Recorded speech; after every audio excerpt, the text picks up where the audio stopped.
Dear Pastor Bob, Stephen Hawking died yesterday. What was your view on him? I've seen so many things about his death. I've read so many things from Christians about his death as well.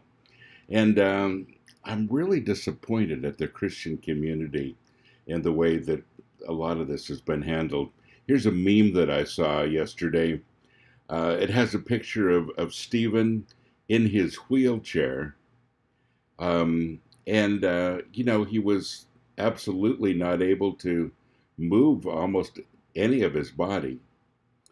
And so it has a picture of him there. And it says, "Today I officially reject and renounce atheism."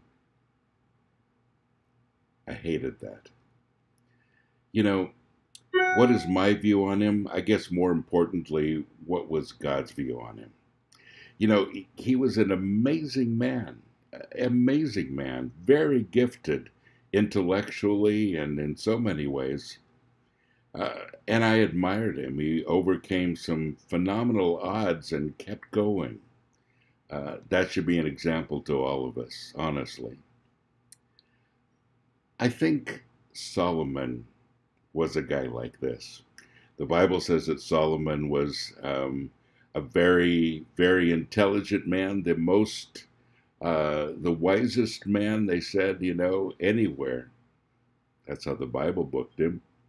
And in Ecclesiastes, he says, meaningless, meaningless, everything is meaningless. Wow. He kind of came to that conclusion. And he begins his search in the beginning of Ecclesiastes when he says, I looked for truth everywhere under the sun. In other words, apart from God. My conclusion, everything's meaningless. It's my prayer that Stephen came to that same realization, that even though he was just like Solomon, an amazingly gifted man intellectually, and wise in so many ways, that he realized that everything was meaningless apart from God. And I'm hoping that, at that realization that he reached out to God. And I'm really hoping that I see him one day in eternity. Folks, this is kind of the boat that we're all in. And, it really doesn't matter how intellectually gifted we are. It doesn't matter whether we can walk or move our arms even.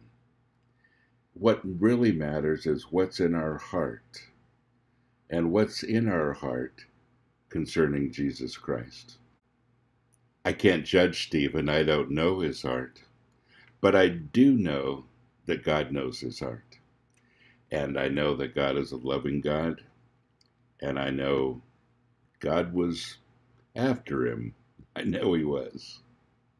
And folks, he's after all of us, you and I. And if you haven't made that decision for Jesus Christ, it doesn't matter how intelligent you are or how many things and obstacles you've overcome. The one decision that is so important for all of us is that we allow Jesus Christ to become Lord of our lives. That's where it gets exciting, by the way. Much more exciting. And that's where meaningless is replaced with meaning. God bless you. Have a great day.